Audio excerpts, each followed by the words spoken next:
Pukul 13.14. Suara dering telepon yang tajam merobek keheningan di kamar bayi. Saraswati Putri sedang berlutut di lantai. Dengan perut hamil 8 bulan yang berat bersandar di pahanya, ia melipat sebuah baju monyet bayi mungil berwarna kuning selembut sinar matahari.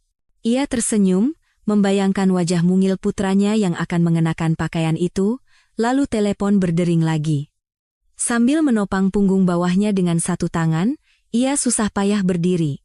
Tanpa memeriksa nomor penelepon, ia menjawab panggilan itu dengan mode pengeras suara. Halo? Suara di seberang bukanlah suara yang ia kenal.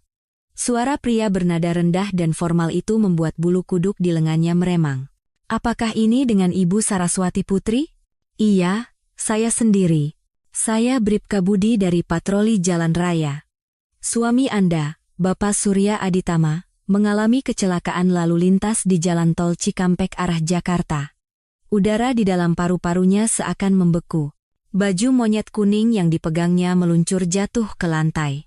Kecelakaan? Apa? Apa dia baik-baik saja? Keheningan di seberang telepon terasa abadi. Beliau selamat, Bu. Sudah dievakuasi ke Rumah Sakit Pusat Jakarta. Tapi beliau tidak sendirian. Kalimat terakhir itu menggantung di udara, syarat dengan makna berat yang tak bisa langsung diuraikan oleh Sarah. Tidak sendirian. Tentu saja, pikirnya, pasti bersama klien yang hendak menandatangani kontrak penting. Surya adalah kepala tim penjualan di sebuah dealer mobil mewah Eropa. Ia hidup dan mati untuk pekerjaannya. Dia bersama siapa? Suaranya sudah menipis seperti benang. Informasi itu tidak ada di laporan, Bu. Hanya tercatat bahwa penumpang yang bersamanya juga telah dilarikan ke rumah sakit. Sebaiknya Ibu segera datang. Polisi itu menutup telepon. Sarah berdiri termangu, telepon masih di tangannya, menatap kosong baju monyet yang tergeletak di lantai. Tidak sendirian. Kalimat itu menggema, perlahan membentuk kontur yang semakin gelap dan tajam. Getaran yang dimulai dari tangannya merambat ke kakinya. Ia terengah-engah dan bersandar pada meja rias. Instingnya mengatakan itu bukan klien. Itu sesuatu yang lain. Tanpa pikir panjang, ia menyambar tas dan kunci mobil, lalu keluar dari apartemen. Ia bahkan lupa mengunci pintu. Di dalam lift, cermin memantulkan sosok wanita yang nyaris tak ia kenali. Wajah pucat, mata membelalak, dan perut hamilnya yang besar tampak seperti perisai rapuh yang harus menghadapi apapun yang menantinya. Air mata pecah tanpa peringatan. Tetesan air mata panas mengalir tanpa suara di pipinya saat ia menyetir melewati jalanan kawasan Sudirman yang dingin dan gemerlap. Setiap lampu merah adalah siksaan, setiap mobil lambat di depannya adalah rintangan yang tak tertahankan. Kata-kata polisi itu terus berputar di kepalanya, seirama dengan denyut di pelipisnya. Tidak sendirian.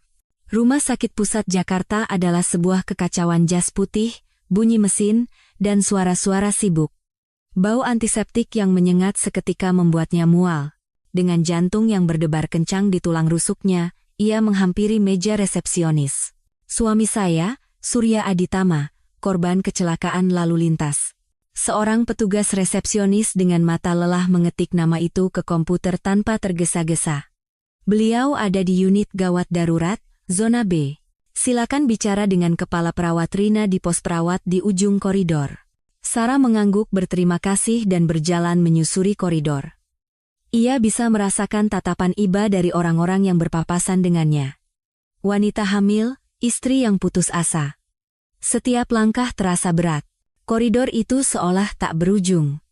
Di pos perawat UGD, seorang perawat senior dengan wajah tegas telah menunggunya. Ibu Saraswati? Suami Anda dalam kondisi stabil. Ada patah tulang di lengan kirinya dan beberapa luka lecet, tapi beliau sadar. Rasa lega menjalari seluruh tubuhnya, membuat kakinya lemas. Dia hidup, dia sadar. Ia berpegangan pada meja pos perawat agar tidak jatuh. Lalu, orang lain yang bersamanya, kepala perawat menatapnya sejenak. Ada sesuatu di matanya yang tampak seperti simpati. Penumpang yang bersamanya ada di ranjang sebelah. Luka ringan. Hawi, kata penumpang terdengar begitu aneh, terlalu impersonal dan intim pada saat bersamaan. Perawat itu menyodorkan papan klip berisi formulir rawat inap. "Bu, tolong tanda tangan di sini." Sarah mengambil pena, tapi pandangannya tertuju pada bagian atas formulir itu. Di sana, tertulis nama suaminya dengan tulisan tangan tergesa-gesa. Pasien Surya Aditama, Ranjang 14. Penumpang Mira Anjani. Nama itu menghantamnya seperti pukulan di perut. Udara tersedot keluar dari paru-parunya. Tidak mungkin. Mira Anjani. Tetangganya di unit 1202.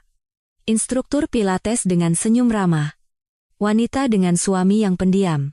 Wanita yang 3 hari lalu mengetuk pintunya untuk memberikan sebotol sirup markisa buatan sendiri dan bertanya dengan mata berbinar apakah tendangan bayinya sudah terasa kuat. Wanita yang menggenggam tangannya dan berkata, "Bu Sarah akan jadi ibu yang hebat. Saya sangat mengagumi Anda." Mira Anjani yang itu. Wajahnya kehilangan semua warna. Papan klip itu terlepas dari jari-jarinya, jatuh ke lantai dengan suara kering. Bunyi monitor detak jantung. Panggilan untuk dokter melalui pengeras suara, tangisan seorang anak di suatu tempat di lorong, semuanya menyatu menjadi dengungan yang jauh dan melengking. Ia meletakkan tangan di perutnya dalam pos protektif yang naluriah saat lututnya lemas. Ia merosot ke lantai di tengah koridor rumah sakit. Dunianya menyusut menjadi nama yang tertulis di selembar kertas itu. Mira Anjani. Tetangga, teman, dan wanita simpanan suaminya. Lantai terasa dingin dan keras di bawah lututnya. Untuk sesaat, dunianya diringkas menjadi sensasi itu. Hawa dingin yang merayap melalui celana jinnya, tekanan pada tulangnya, dan rasa sakit tumpul yang merupakan gema samar dari rasa sakit sesungguhnya yang telah bersarang di dadanya. Kepala perawat menghampirinya, suaranya yang cemas menembus dengungan di telinganya. "Ibu, ibu, Anda tidak apa-apa?" Seseorang memegang lengannya dengan kuat, membantunya berdiri, dan menuntunnya ke kursi plastik yang tidak nyaman di dekat dinding. Ia duduk, tetapi tubuhnya tidak terasa seperti miliknya. Sebuah cangkang kosong yang berat, dan di dalam perutnya, untuk pertama kalinya, ia merasakan bukan berat putranya, melainkan beban pengkhianatan. Mira Anjani.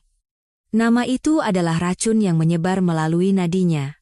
Setiap kenangan, setiap interaksi dengan tetangganya itu kini ditafsirkan ulang di bawah cahaya yang mengerikan dan kejam. Kunjungan mendadak dengan dalih meminjam gula, obrolan di lift. Mira selalu dengan cerdik bertanya tentang Surya, tentang pekerjaannya, tentang perjalanan dinasnya. "Pak Surya kerja keras sekali, ya. Kasihan. Bu Sarah harus menjaganya baik-baik." Kata-kata yang dulu terdengar seperti solidaritas antar wanita, kini menjadi ejekan, pisau yang terselubung. Kenangan yang paling jelas dan menyakitkan muncul. Pesta barbeku warga di fasilitas komunitas apartemen 2 bulan lalu, pada hari Minggu, Sarah, yang merasa berat karena kehamilannya, sedang duduk. Surya berada di dekat panggangan bersama pria-pria lain.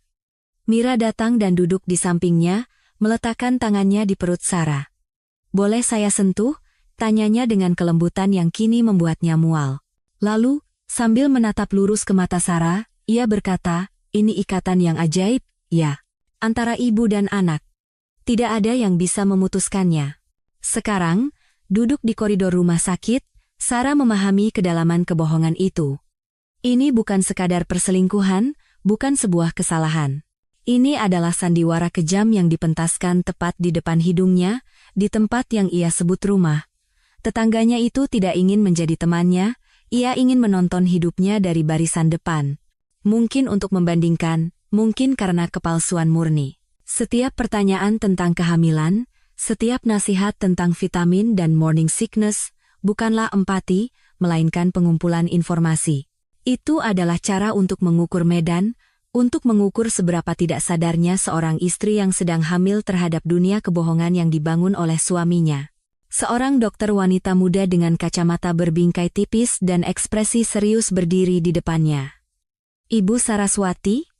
Saya Dr. Anindita, dokter jaga. Suami Anda sudah melewati masa kritis. Patah tulang radius distal di lengan kiri, perlu difiksasi, tapi tidak ada kerusakan neurologis. Beliau beruntung. Kata beruntung terdengar seperti penghinaan. Beruntung karena selamat untuk menghadapi kehancuran yang ia ciptakan sendiri. Bolehkah saya menemuinya? Tanya Sarah, suaranya serak, nyaris tak terdengar. Dokter itu ragu-ragu. Beliau sedang diberi obat penenang untuk mengendalikan rasa sakit, dan pasien lainnya ada di ruang observasi yang sama. Mungkin lebih baik menunggu sebentar.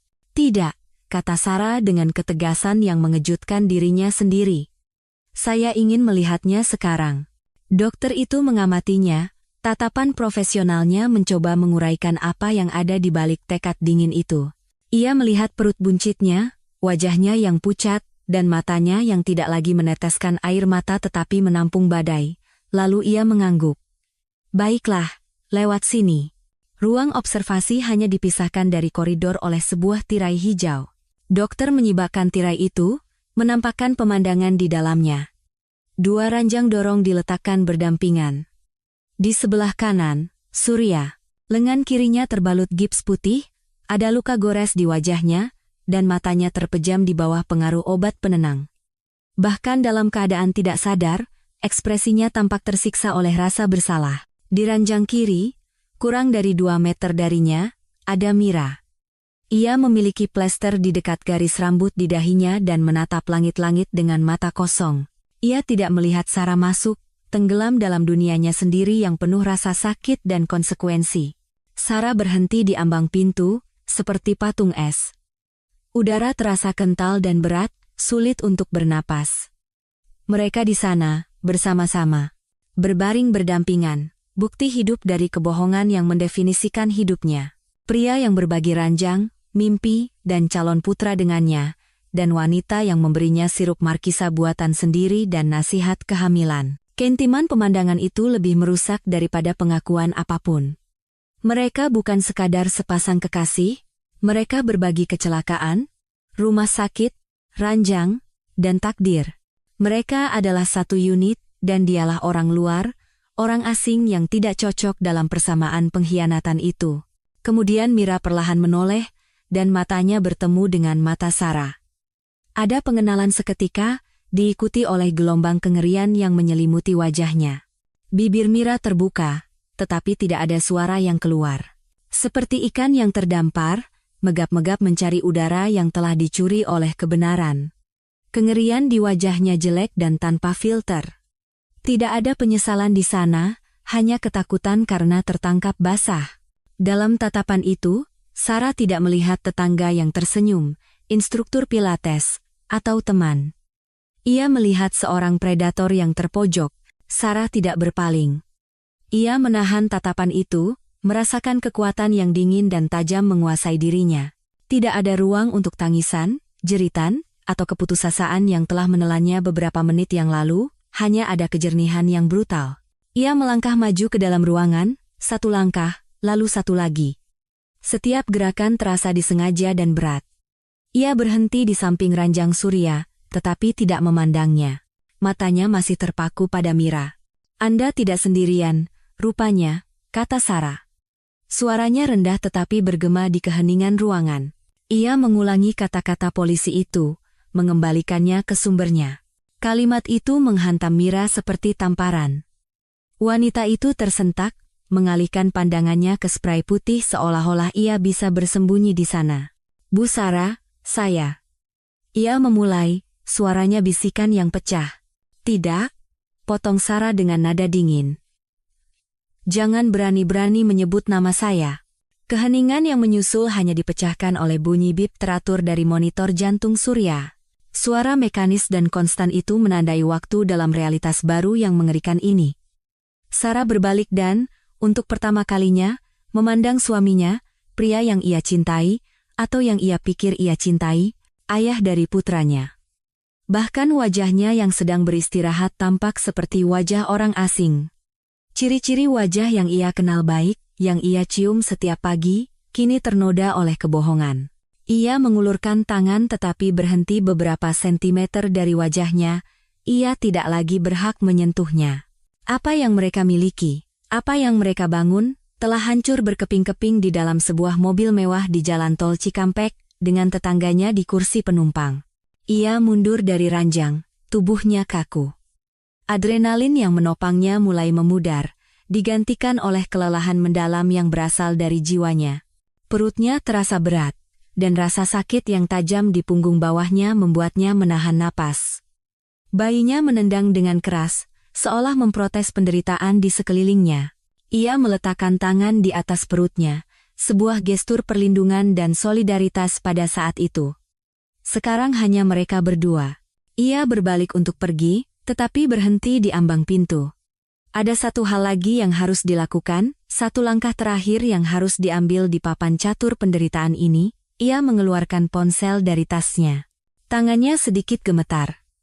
Ia mencari kontak yang hanya pernah ia gunakan sekali, untuk mengonfirmasi kehadiran di pesta barbeku apartemen dulu. Joko Wibowo, suami Mira. Insinyur konstruksi yang pendiam dan jarang bicara, yang sepertinya selalu berada di bawah bayang-bayang istrinya yang ramah dan ceria. Pria yang jujur dan pekerja keras yang, seperti dirinya, dunianya akan segera dijungkir balikkan. Ia ragu sejenak. Ia akan meledakkan kehidupan orang lain. Tapi bayangan Mira dan Surya yang terbaring berdampingan di ranjang rumah sakit menghapus sisa keraguan apapun, kebenaran, sekejam apapun, harus utuh. Kebohongan mereka telah menciptakan dua korban, dan para korban berhak untuk tahu. Ia menarik napas dalam-dalam, keluar dari ruangan, dan berjalan kembali menyusuri koridor. Ia mencari tempat yang lebih terpencil di dekat jendela yang menghadap ke halaman. Malam di Jakarta sudah turun, dingin dan acuh tak acuh. Ia menekan nomor itu. Telepon berdering sekali, 2 kali, 3 kali. Setiap dering adalah detak tambahan dalam hitungan mundur menuju ledakan. Sarah menyandarkan dahinya ke kaca jendela yang dingin, menyaksikan kegelapan menelan halaman rumah sakit. Ia bertanya-tanya apa yang sedang dilakukan Joko Wibowo saat ini. Mungkin menonton berita, atau menyiapkan makan malam sendirian, menunggu istrinya pulang dari kelas pilates tambahan, atau pertemuan dengan teman-teman. Kenormalan itulah yang membuatnya semakin keji. Ia tidak hanya menghancurkan sebuah pernikahan.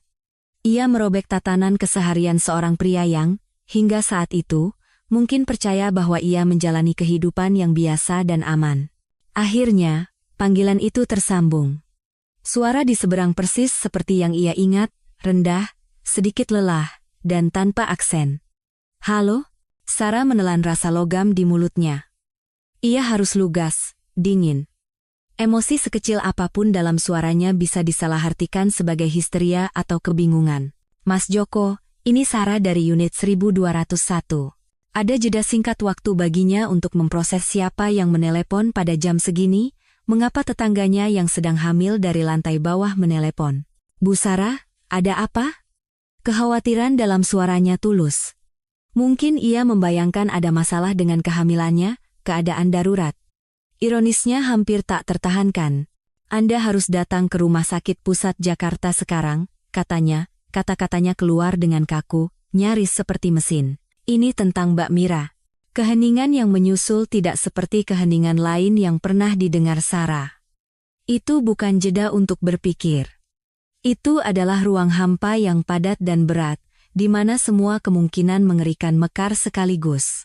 Ia hampir bisa mendengarnya menyusun teka-teki di seberang telepon, panggilan dari tetangga, nama rumah sakit, nada mendesak, dan ketidakhadiran istrinya sendiri untuk menyampaikan berita. Dalam beberapa detik, istana kartu kepercayaannya mulai runtuh. Ia tidak perlu mengatakan apa-apa lagi. Keheningan itu sendiri adalah pesannya. Ketika akhirnya ia berbicara, suaranya nyaris tak dikenali. Nada rendah dan lelah itu hilang, digantikan oleh sesuatu yang kering dan keras seperti batu. "Saya akan ke sana sekarang." Telepon ditutup, tanpa pertanyaan lebih lanjut, tanpa permintaan detail. Ketiadaan pertanyaan adalah konfirmasi yang paling mengerikan. Mungkin, jauh di lubuk hatinya, ia sudah tahu. Mungkin benih keraguan telah ditanam, hanya menunggu badai kebenaran untuk membuatnya berkecambah. Orang-orang yang pendiam dan pengamat seperti Joko Wibowo seringkali melihat lebih dari yang mereka tunjukkan. Ia tidak bertanya apa yang terjadi, karena pertanyaan yang sebenarnya penting adalah dengan siapa. Dan jawabannya, seperti yang mungkin sudah ia duga, tidak akan datang dari kecelakaan kerja atau perampokan. Itu akan datang dari sesuatu yang jauh lebih pribadi dan busuk. Sarah memasukkan ponselnya dan kembali ke kursi plastik. Tubuhnya sekarang terasa seberat 1 ton. Panggilan telepon itu telah menguras sisa-sisa kekuatannya yang terakhir. Ia merasa seperti kaki tangan dan korban, pembawa berita kiamat dan salah satu penyintasnya. Waktu mulai merayap. Di luar sudah gelap gulita. Ia mengamati pergerakan di koridor. Perawat yang bergegas, keluarga yang menangis, dokter dengan ekspresi yang tak terbaca, sebuah mikrokosmos dari penderitaan dan kelegaan. Dan ia duduk di sana, di pusat drama pribadinya, menunggu babak berikutnya dimulai. Ia memikirkan putranya. Tangannya secara naluriah kembali ke perutnya, sebuah pelabuhan aman di tengah-tengah kehancuran. Bayi itu menendang lagi, kali ini lebih lembut, seolah merasakan kelelahannya. Pada saat itu, sebuah tekad yang jernih dan tak tergoyahkan terbentuk di benaknya. Anak ini tidak akan dibesarkan di rumah yang dibangun di atas puing-puing kebohongan. Ia tidak akan memiliki seorang ayah yang integritasnya palsu, atau seorang ibu yang mengecilkan dirinya agar sesuai dengan pernikahan yang hancur. Tendangan itu bukan hanya gerakan janin, itu adalah pengingat bahwa ada kehidupan yang bergantung pada kekuatan dan keberaniannya. Rasa sakit pengkhianatan itu luar biasa, tetapi cintanya pada makhluk yang bahkan belum ia temui ini lebih besar. Dan cinta itu yang akan membawanya keluar dari sini. 25 menit kemudian, ia melihatnya. Joko Wibowo muncul dari ujung koridor, bergerak dengan urgensi yang terkendali. Ia tidak terlihat panik, tetapi kekakuan di bahunya dan intensitas langkahnya mengkhianati badai di dalam dirinya. Matanya memindai sekeliling, lalu menemukannya. Ia mendekat, wajahnya topeng yang tak terbaca. Dari dekat, ia bisa melihatnya. Matanya yang biasanya tenang kini gelap, dan pembuluh darah kecil berdenyut di pelipisnya. Ia tidak butuh penjelasan. Tatapannya sudah mengatakan bahwa sesuatu yang mendasar di dalam dirinya telah hancur. Di mana mereka? Tanyanya, suaranya bisikan serak. Sarah hanya berdiri dan mengangguk ke arah tirai hijau. Tidak ada kata-kata yang diperlukan. Mereka sekarang adalah sekutu yang tak terduga, dipersatukan oleh pengkhianatan yang sama, berjalan bersama menuju pusat gempa bencana mereka. Ia merasakan rasa persahabatan yang aneh dan gelap dengan pria yang nyaris tak ia kenal ini. Keduanya dikhianati oleh 2 orang yang seharusnya menjaga hati mereka. Ia mengikutinya, berhenti selangkah di belakang saat Joko menyibakkan tirai. Pemandangannya masih sama. Surya masih tertidur karena obat penenang, sebuah monumen bagi kelemahannya sendiri. Dan Mira, kini duduk di ranjangnya, kakinya menjuntai ke samping seolah-olah hendak berdiri. Ia menatap ke arah pintu, mengharapkan Sarah lagi, tetapi wajahnya hancur saat melihat Joko berdiri di sana. Ekspresinya adalah sebuah vonis. Udara di ruangan itu menipis. Monitor detak jantung Surya seolah-olah mengejek pemandangan itu, sebuah metronom acuh tak acuh untuk akhir dari 2 pernikahan. Mira menutup mulutnya dengan tangan, dan isak tangis kering keluar dari bibirnya. Kengerian di matanya total. Ia memandang Joko, lalu memandang Sarah yang berdiri tepat di belakangnya, dan saat ia memahami aliansi antara 2 orang yang dikhianati, wajahnya dipenuhi keterkejutan. Tidak ada tempat untuk lari. Joko melangkah maju, tubuhnya tegang seperti tali baja. Ia melihat istrinya, lalu melihat pria yang tertidur di ranjang sebelah, dan hubungan antara kedua fakta itu mengeras di depan matanya. Keterkejutan di wajahnya menyakitkan untuk dilihat. "Mira, ada apa ini?" tanyanya, suaranya akhirnya pecah. Itu bukan pertanyaan tentang kecelakaan. Itu pertanyaan tentang segalanya, tentang mereka berdua di kamar rumah sakit bersama-sama, tentang malam-malam ketika ia pulang terlambat, tentang panggilan telepon yang mencurigakan, tentang jarak yang telah merayap di antara mereka secara halus. Mira mulai menangis tangisan putus asa dan jelek dari seseorang yang tertangkap basah dan tidak punya alasan lagi. Itu cuma kesalahan, Mas Joko. Cuma kesalahan, isaknya, mengeluarkan kata-kata klise yang terdengar hampa. Ini tidak seperti yang kamu pikirkan. Tapi itu persis seperti yang ia pikirkan. Penyangkalannya adalah penghinaan terhadap kecerdasannya. Joko tidak menjawab. Ia hanya terus menatapnya, Keheningannya merupakan tuduhan yang lebih keras daripada jeritan manapun. Matanya kemudian beralih ke Sarah. Ada pertanyaan diam dalam tatapannya, pandangan yang mencari konfirmasi. Sarah hanya balas menatapnya dan mengangguk, hampir tak terlihat. Ya, benar. Kita berdua. Sarah berdiri tak bergerak di dekat pintu, pengamat diam dari kehancuran yang telah ia gerakan. Ia tidak merasakan kepuasan atau balas dendam, hanya kekosongan yang dingin. Menyaksikan penderitaan Joko seperti melihat bayangannya sendiri di cermin yang pecah. Ia melihat rasa malu yang sama, ketidakpercayaan yang sama, perasaan yang sama karena telah dipermainkan. Wanita yang bertanya tentang tips kehamilan dan berpura-pura mengaguminya sedang menangis, tertangkap basah bersama suami orang lain. Dan kemudian, matanya menangkap detail halus yang tidak ia perhatikan sebelumnya.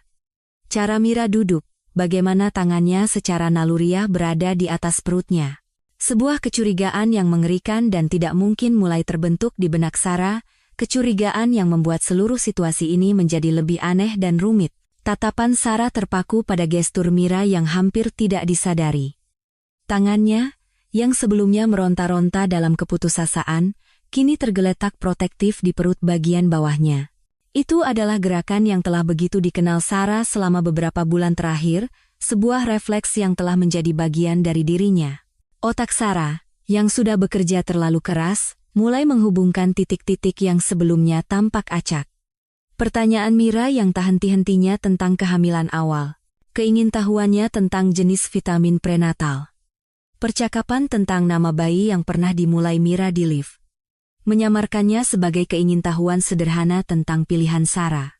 Saat itu, Mira hanya tampak seperti wanita yang terpesona oleh kehamilan orang lain.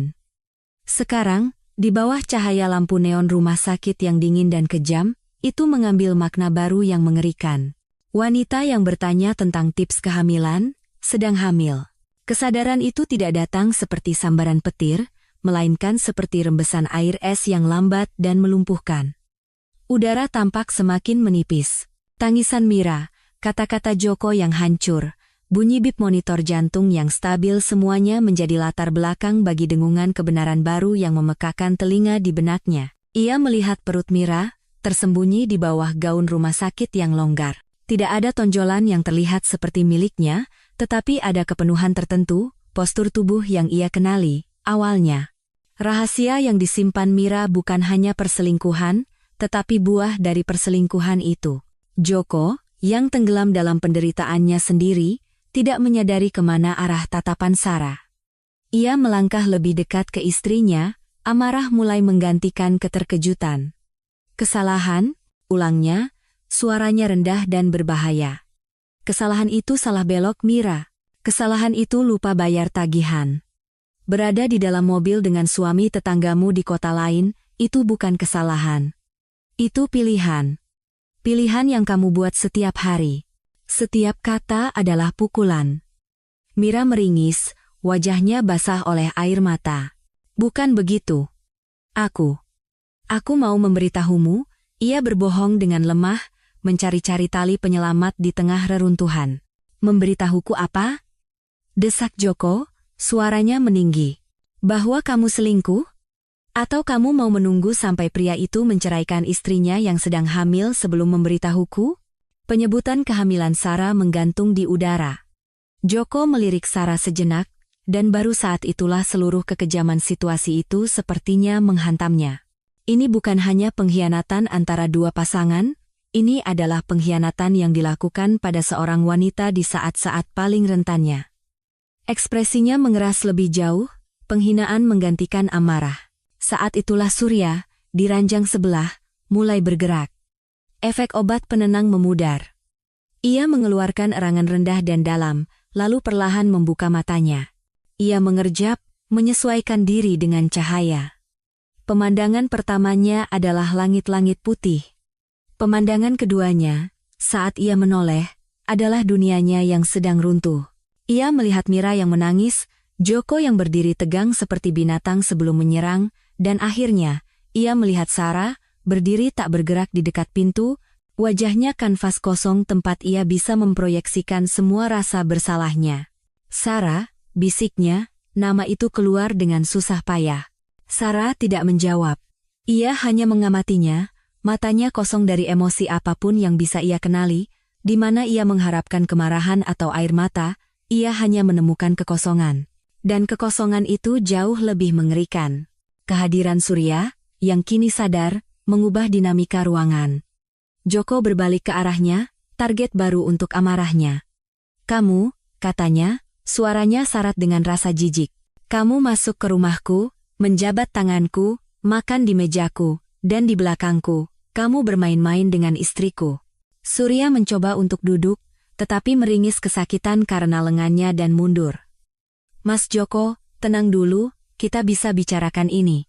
Ia menggunakan nada halus kepala tim penjualan yang telah menyelamatkannya berkali-kali.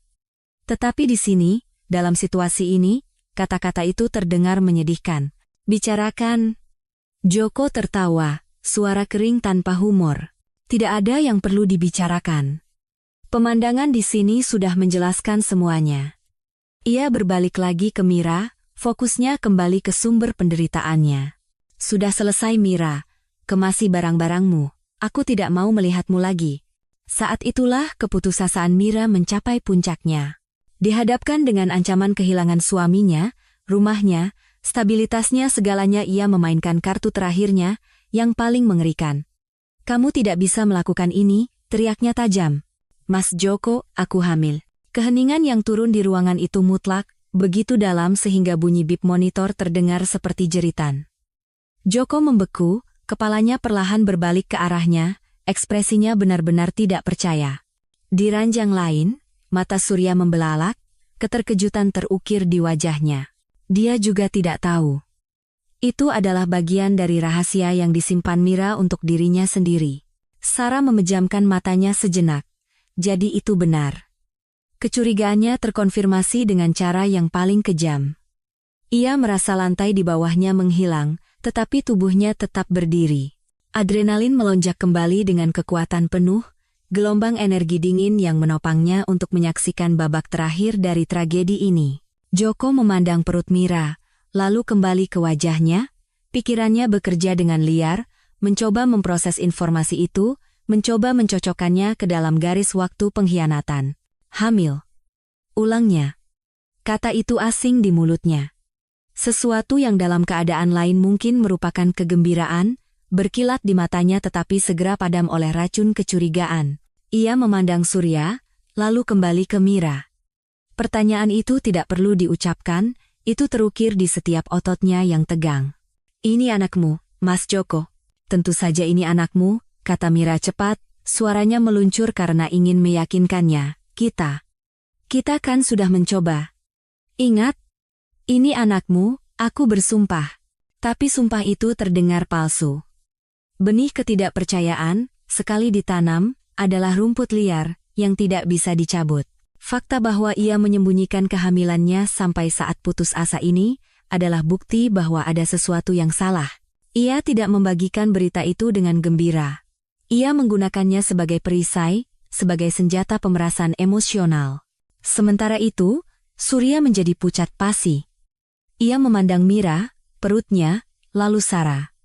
Ekspresinya adalah campuran keterkejutan, kebingungan, dan kengerian yang menyedihkan. Petualangan cerobohnya telah menghasilkan kerumitan yang tidak pernah ia bayangkan.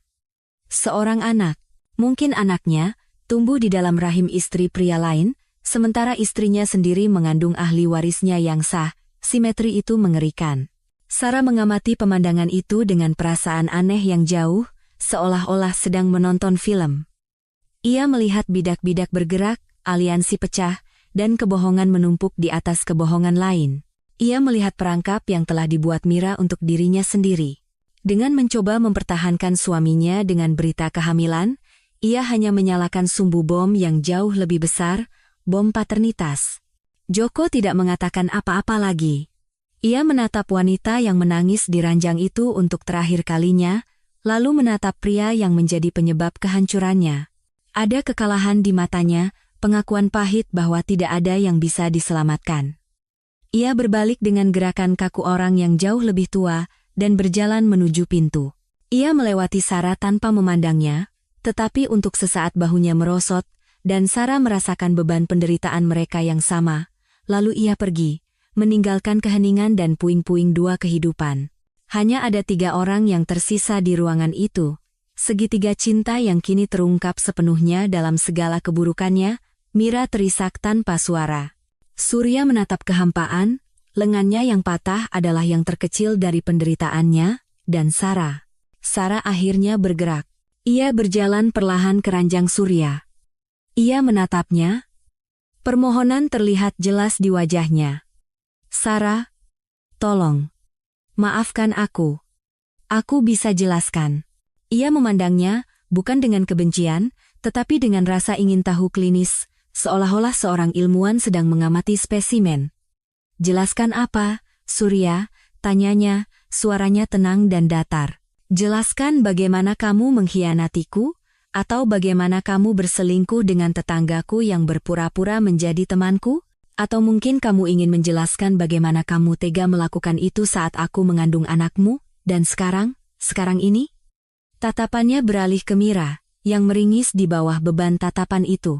Kamu menghancurkan keluarga kita, lanjut Sarah, suaranya masih rendah, tetapi setiap kata membelah udara. Kamu menghancurkan semua yang kita bangun. Dan untuk apa? Untuk seseorang yang bahkan sepertinya tidak yakin siapa ayah dari anak yang dikandungnya? Ia tidak menunggu jawaban. Tidak ada jawaban yang bisa memperbaiki ini. Ia berbalik dan berjalan keluar ruangan, meninggalkan 2 kekasih itu sendirian di reruntuhan yang mereka ciptakan. Di koridor, ia tidak berhenti. Ia berjalan melewati meja resepsionis, melewati pintu kaca otomatis, sampai udara malam Jakarta yang dingin menerpa wajahnya. Ia menarik napas dalam-dalam. Udara dingin membakar paru-parunya, tetapi menjernihkan pikirannya. Tidak ada air mata lagi, hanya ada tekad, sedingin dan sekeras baja. Ini adalah saat terakhir ia membiarkan dirinya menjadi korban dalam cerita ini. Mulai saat ini, ia akan menjadi arsitek masa depannya sendiri, dan arsitek keadilannya sendiri. Pintu kaca rumah sakit menutup di belakang Sarah, meredam kekacauan suara mesin dan suara-suara di dalam, meninggalkannya dalam keheningan dingin malam Jakarta. Ia tidak langsung kembali ke mobilnya. Sebaliknya, ia berjalan ke sebuah bangku beton kosong di bawah cahaya kuning lampu jalan dan duduk. Dinginnya batu menembus kain celananya, tetapi ia nyaris tidak merasakannya. Tubuhnya mati rasa, sebuah cangkang yang membangun perisai di sekitar pusaran pikiran dan rasa sakit tajam yang menolak untuk menjadi air mata. Ia tidak akan menangis. Menangis di sini adalah sebuah pelepasan, dan ia tahu jika ia mulai, ia tidak akan bisa berhenti. Ia membutuhkan semua kekuatannya utuh. Ia duduk di sana entah berapa lama, mengamati mobil-mobil yang melintas di jalan raya, masing-masing membawa alam semesta cerita yang tidak ia ketahui orang-orang yang pulang ke rumah, ke keluarga, ke kehidupan normal. Kata normal sekarang terdengar seperti bahasa asing. Hidupnya telah terbagi menjadi sebelum dan sesudah, dan garis pemisahnya adalah sebuah kamar rumah sakit dengan 2 ranjang dan kebohongan yang terungkap. Kata-katanya kepada Surya bergema di benaknya, kamu menghancurkan keluarga kita. Tetapi saat mengatakannya, ia menyadari kebenaran yang lebih dalam. Sebuah keluarga yang dibangun di atas fondasi yang begitu rapuh, yang begitu rentan terhadap badai pertama, mungkin sudah retak jauh sebelum kehancuran terakhirnya. Pengkhianatan itu bukanlah gempa bumi, itu hanyalah gempa susulan yang menampakkan retakan-retakan yang telah ia tolak untuk lihat dalam kebahagiaannya yang penuh keyakinan. Kenangan beberapa bulan terakhir mulai menyusun ulang dirinya dengan cara baru, seperti potongan-potongan puzzle yang diatur ulang untuk membentuk gambar yang mengerikan. Perjalanan dinas akhir pekan yang dibenarkan Surya sebagai hal penting untuk mencapai target penjualan. Saat-saat ia pulang terlambat dengan aroma parfum yang bukan miliknya, yang ia katakan milik klien yang melakukan test drive, jarak yang halus. Ponsel yang sekarang selalu diletakkan terbalik di meja samping tempat tidur. Kejengkelan saat ia bertanya tentang harinya. Semua tanda-tanda kecil ini, yang telah ia abaikan sebagai stres kerja atau paranoia wanita hamil yang sensitif, kini terungkap sebagai bendera merah yang ia abaikan. Ia tidak hanya ditipu, ia telah membiarkan penipuan itu berkembang biak dalam kepercayaannya yang buta. Pintu rumah sakit terbuka lagi, dan perawat yang ia lihat di koridor mendekatinya dengan hati-hati. "Bu Sarah, Anda baik-baik saja? Anda tidak boleh berada di luar sini dalam cuaca dingin." Sarah mengangkat kepalanya. "Saya akan pergi sekarang. Saya hanya butuh waktu sejenak."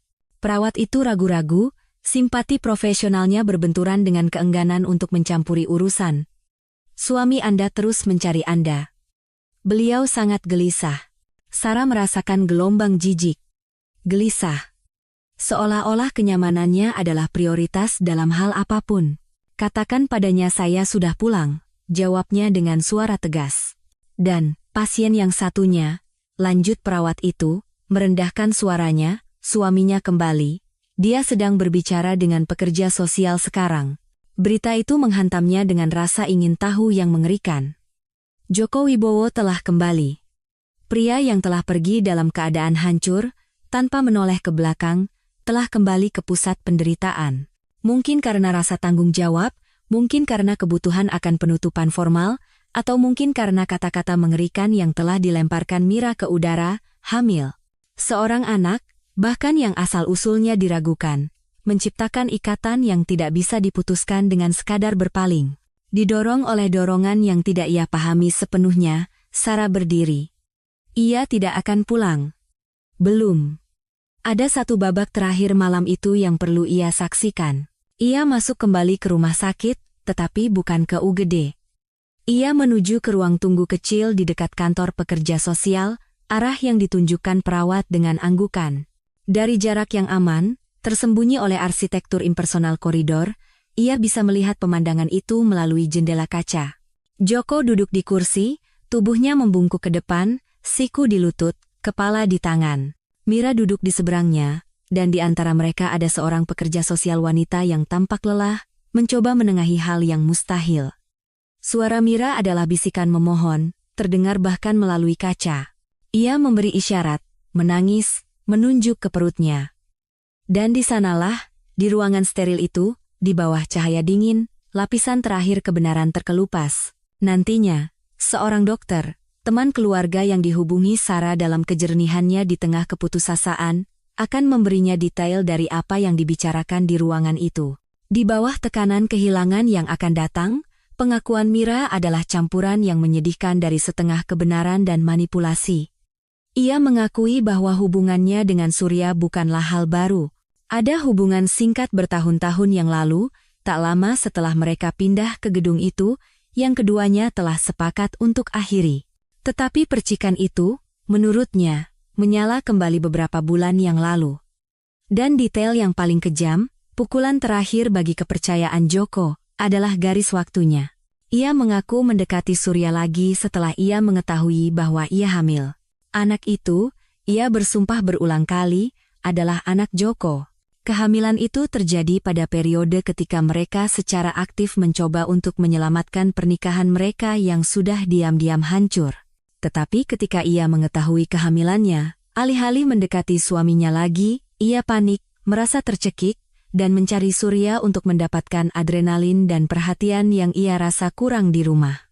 Ia tidak mencintainya, katanya kepada Joko. Itu adalah kelemahan, kesalahan bodoh, manifestasi dari kebutuhannya untuk merasa diinginkan pada saat ia merasa tidak aman. Ia terus menemuinya bahkan saat mengandung anak pria lain karena lebih mudah untuk hidup dalam sensasi kebohongan daripada menghadapi kenyataan pernikahannya yang sekarat. Dua pernikahan, dua keluarga, terjerat dalam kecerobohan dua orang yang hanya memikirkan diri mereka sendiri.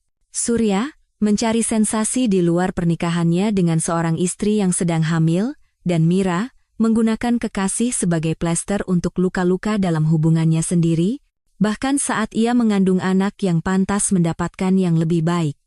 Mereka bukan kekasih yang tragis, mereka hanyalah egois. Orang-orang yang tidak ragu-ragu mempertaruhkan struktur 4 kehidupan dan 2 anak yang belum lahir untuk memuaskan keinginan sesaat mereka. Menonton dari kejauhan, Sarah merasakan sisa-sisa perasaan terakhirnya untuk Surya berubah menjadi abu. Bukan lagi rasa sakit atau kemarahan, itu adalah penghinaan yang dalam dan pahit. Ia tidak berselingkuh karena cinta yang besar, hasrat yang luar biasa yang akan menebusnya dalam sebuah tragedi romantis. Ia berselingkuh karena kebosanan, kesombongan, dan sensasi murahan dari hubungan dengan tetangganya yang sudah menikah. Ia telah menukar keluarga yang mereka bangun, kesucian kelahiran putranya, dengan hubungan daur ulang yang kotor dengan seorang wanita yang menggunakannya untuk mengisi waktu. Ia melihat Joko berdiri. Ia tidak mengucapkan sepatah kata pun, hanya menatap Mira dengan tatapan panjang dan kosong yang seolah menembusnya. Itu adalah tatapan seorang pria yang melihat reruntuhan rumahnya sendiri, dan tahu tidak ada satupun balok yang bisa diselamatkan. Lalu ia berbalik, berjalan keluar ruangan, melewati pintu depan rumah sakit, dan menghilang ke dalam malam. Kali ini, untuk selamanya. Ia tidak menoleh ke belakang. Sarah pun berbalik dan pergi. Tidak ada lagi yang bisa dilihat. Kehancuran telah selesai. Ia menyetir pulang dengan mode autopilot, pikirannya anehnya sunyi. Apartemen itu, yang pernah menjadi tempat perlindungannya, sekarang terasa seperti TKP. Setiap benda, setiap foto di dinding, setiap perabot yang mereka pilih bersama, adalah saksi bisu dari kebohongan. Ia masuk ke kamar bayi. Baju monyet kuning itu masih tergeletak di lantai. Ia memungutnya. Rasa kain lembut di tangannya adalah satu-satunya hal nyata di dunia yang telah menjadi mimpi buruk. Ia tidak akan membongkar kamar ini. Ia akan menyelesaikannya sendirian. Panggilan telepon pertamanya keesokan paginya adalah ke pengacara. Yang kedua ke agen properti. Yang ketiga ke perusahaan pindahan. Ia bergerak dengan efisiensi yang dingin dan metodis, seolah-olah ia sedang mengelola proyek konstruksi, bukan menghancurkan hidupnya. Setiap keputusan adalah satu langkah menjauh darinya, dari gedung itu, dari wanita di unit 1220. Surya keluar dari rumah sakit sore harinya. Ia menelepon Sarah puluhan kali, tetapi ia tidak menjawab. Jadi ia naik taksi pulang, mungkin siap untuk menemuinya, untuk menggunakan pesonanya, alasan-alasannya, janji-janji kosongnya. Tetapi ketika ia membuka pintu apartemen 1201, yang ia temukan adalah ruang yang hampir kosong, kotak-kotak ditumpuk di sudut. Ruang kosong di dinding tempat bingkai foto dulu tergantung.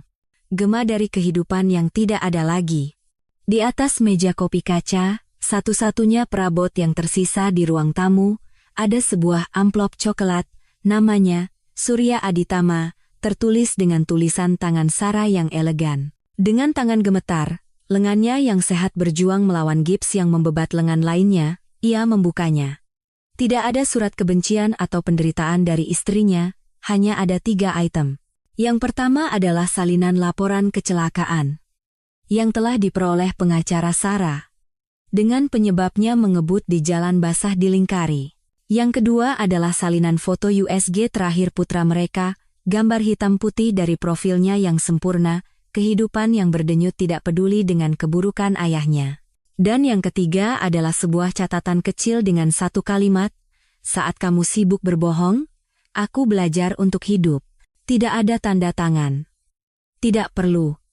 Surya berdiri di tengah ruang tamu yang kosong, menatap ketiga lembar kertas itu, bukti kecerobohannya, citra kehilangannya, dan deklarasi kemandiriannya. Ia tidak berani menyentuh foto USG. Ia hanya merosot ke lantai dalam kehampaan, dan beban dari semua yang telah ia hilangkan akhirnya menimpanya.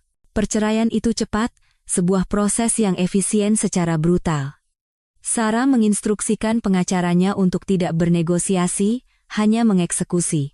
Ia tidak menginginkan apapun selain apa yang menjadi haknya secara hukum dan kebebasannya. Sementara proses hukum berjalan, ia menemukan sebuah apartemen sewaan di Kebayoran Baru, dengan jalan-jalan yang rindang dan suasana awal yang baru. Ruangnya lebih kecil, lebih sederhana, tetapi setiap meter perseginya adalah miliknya. Dindingnya tidak diresapi oleh kenangan Surya, dan tidak ada risiko bertemu Mira di lift. Itu adalah wilayah netral, kanvas kosong. Ia mulai mendekorasi kamar bayi dengan ketenangan yang mengejutkan dirinya sendiri. Ia mengecat dinding dengan warna abu-abu lembut dan merakit tempat tidur bayi sendiri, mengikuti instruksi dengan konsentrasi yang hampir meditatif. Setiap sekrup yang dikencangkan, setiap bagian yang disatukan, adalah tindakan penciptaan, penegasan kemampuannya untuk membangun dan menopang kehidupan sendirian. Ia tidak merasakan ketidakhadiran Surya. Pada kenyataannya, Kesendirian itu produktif, tenang, memungkinkannya untuk terhubung dengan kekuatan yang tidak ia ketahui ia miliki. Kamar itu selesai dalam seminggu, sebuah tempat perlindungan perdamaian dan janji, tidak dibangun di atas reruntuhan keluarga, tetapi di atas fondasi kokoh seorang wanita yang menemukan kembali dirinya sendiri. Kabar tentang akhir cerita orang lain datang kepadanya secara sporadis, melalui kenalan bersama, dan jaringan gosip yang tak terhindarkan dari apartemen lamanya. Mira keluar dari rumah sakit 2 hari setelah Surya. Joko, sesuai janjinya, tidak menjemputnya. Ia telah mengajukan gugatan cerai dan, dalam tindakan belas kasihan yang dingin, menuntut tes DNA pranatal. Hasilnya, yang tiba beberapa minggu kemudian, adalah paku terakhir di peti mati pernikahan itu. Anak itu memang anaknya. Tetapi konfirmasi biologis tidak mengubah apapun, pengkhianatan kepercayaan itu terlalu dalam. Joko setuju untuk memenuhi semua kewajibannya sebagai seorang ayah, tetapi ia menjelaskan bahwa pernikahan itu sudah mati dan terkubur. Mira, yang kini dikucilkan di gedung itu dan ditinggalkan oleh kekasihnya, akan menghadapi peran sebagai ibu dalam kesendirian yang ia ciptakan sendiri. Surya, sementara itu, hancur. Apartemen kosong itu menjadi penjaranya. Ketidakhadiran Sarah dan kehidupan yang mereka miliki adalah hantu yang menghantuinya di setiap ruangan yang sunyi. Ia menelepon, mengirim pesan, memohon kesempatan kedua, tetapi Sarah memblokir nomornya. Satu-satunya komunikasi yang ia terima adalah melalui pengacara mereka. Ia kehilangan fokus pada pekerjaannya. Kilau bintang penjualannya telah padam, dan kepala tim penjualan mobil mewah itu menjadi bayangan, hanya menjual citra seorang pria yang telah kehilangan segalanya. 3 minggu setelah kecelakaan, pada suatu Sabtu pagi yang cerah, bel pintu apartemen baru Sarah berbunyi. Jantungnya berdebar kencang, sisa ketakutan lama bahwa itu mungkin Surya. Tetapi ketika ia mengintip melalui lubang intip, ia melihat sosok yang tidak terduga, Joko Wibowo. Ia ragu sejenak, lalu membuka pintu. Ia tampak lebih kurus, lebih tua, tetapi ada tekad baru yang keras di matanya. Ia tidak tersenyum. "Maaf datang tanpa pemberitahuan," katanya dengan suara rendah. "Saya hanya merasa harus memberikan ini kepada Anda." Ia menyodorkan sebuah amplop, bukan amplop surat, tetapi amplop dokumen yang lebih besar. "Apa ini?" tanyanya. "Salinan hasil tes DNA dan sebuah proposal. Dari saya dan pengacara saya." Bingung, Sarah mempersilakannya masuk. Mereka duduk di ruang tamu kecil, keheningan canggung di antara mereka. Ia membuka amplop itu. Di dalamnya ada laporan yang mengonfirmasi paternitas Joko, dan di bawahnya, sebuah dokumen hukum. Itu adalah proposal penyelesaian. Joko menawarkan untuk memberikan seluruh ganti rugi yang akan ia dapatkan dari perusahaan Surya, untuk tekanan mental dan pelanggaran kontrak jumlah yang cukup besar, yang diyakini pengacaranya bisa ia menangkan. Sebagai imbalannya, ia meminta sesuatu yang membuat Sarah menahan napas. Ia meminta hak asuh bersama. Bukan atas putranya, tetapi atas putranya. "Saya tidak mengerti," kata Sarah. Kertas-kertas itu bergetar di tangannya. "Sederhana saja," Joko memulai, menatap keluar jendela, "bukan padanya. Putra saya akan lahir dalam keluarga yang hancur karena mantan suami Anda, putra Anda akan lahir tanpa ayah karena alasan yang sama. Saya tidak bisa memperbaiki apa yang terjadi pada keluarga saya, tapi mungkin saya bisa membantu memperbaiki apa yang terjadi pada keluarga Anda." Ia akhirnya menghadapinya, dan untuk pertama kalinya, Sarah melihat bukan hanya rasa sakit, tetapi juga tekad yang membara. "Saya tidak mencoba menjadi pengganti. Saya tahu saya bukan ayahnya. Tapi saya bisa menjadi figur ayah. Saya bisa mengajari putra Anda cara menendang bola, cara menjadi pria yang jujur. Saya bisa ada di sana untuk ulang tahun, kelulusan. Saya bisa memberinya seorang kakak. Putra-putra kita, Bu Sarah, tidak melakukan kesalahan apapun. Mereka adalah satu-satunya korban yang tidak bersalah, dan mereka akan selamanya terhubung oleh sejarah orang tua mereka. Mungkin mereka bisa tumbuh bersama, seperti keluarga. Keluarga yang aneh dan tambal sulam, tapi tetap keluarga." Sarah terdiam. Proposal itu gila. Belum pernah terjadi sebelumnya, dan pada saat yang sama, Sangat masuk akal. Itu adalah bentuk keadilan puitis yang tidak pernah bisa ia bayangkan, mengambil kehancuran yang disebabkan oleh dua orang dan membangun sesuatu yang baru dan fungsional darinya untuk kedua anak. Warisan tak berdosa dari pengkhianatan itu. Saya tidak tahu harus berkata apa, bisiknya. Jangan katakan apa-apa sekarang, jawabnya sambil berdiri. Pikirkanlah. Bicaralah dengan pengacara Anda. Tawaran ini tulus. Saya tidak melakukan ini karena kasihan pada Anda. Saya melakukannya untuk anak-anak. Ia pergi, meninggalkan Sarah sendirian dengan dokumen-dokumen itu dan kemungkinan masa depan yang tidak pernah ia bayangkan. Seminggu kemudian, putranya lahir. Seorang anak laki-laki yang sehat dengan mata ingin tahu dan paru-paru yang kuat. Pada hari ia keluar dari rumah sakit, ia menemukan dua karangan bunga di apartemennya. Satu anonim, dengan kartu sederhana bertuliskan, "Selamat atas kelahiran putra kita. Maafkan aku." Ia membuangnya ke tempat sampah tanpa membaca sisanya. Yang lainnya adalah karangan bunga liar sederhana dengan kartu tulisan tangan, "Selamat datang di dunia, jagoan kecil. Kakakmu tidak sabar bertemu denganmu. Hormat saya, Joko Wibowo." Pada saat itu, sambil menggendong putranya, Sarah tahu, ia tidak dilahirkan kembali sendirian. Ia dilahirkan kembali dengan sekutu yang tak terduga, dalam pembangunan sesuatu yang tidak ada yang bisa prediksi. Balas dendamnya tidak akan melihat Surya menderita, balas dendamnya adalah hidup, membangun keluarga yang bahagia, bukan meskipun ada pengkhianatan, tetapi di atas abunya. Kemenangan sejati bukanlah menghancurkan orang yang telah menyakiti Anda, melainkan membangun kebahagiaan yang begitu kokoh, tak terduga, dan lengkap sehingga keberadaan orang yang telah menghancurkan Anda akhirnya menjadi tidak relevan.